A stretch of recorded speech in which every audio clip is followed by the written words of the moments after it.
Кога се налага дело за издръжка? Кога всъщност се стига до дело за издръжка? В повечето случаи до такова дело се стига, когато родителите се разделят и детето остава да живее при единият от тях. Тогава другият родител е длъжен да участва финансово в отглеждането му.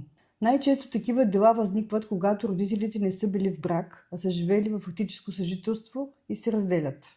При развод съдът задължително се произнася по въпроса за издръжката и обикновено не се налага отделно дело. Но е важно да се знае нещо друго.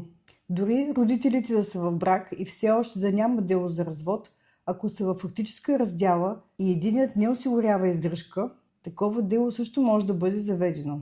Всяко дете има право на издръжка, независимо от отношенията между родителите. А когато няма съгласие, защитата минава през съда. За повече информация последвайте ни в социалните ни канали или си запазете час за консултация през нашия уебсайт.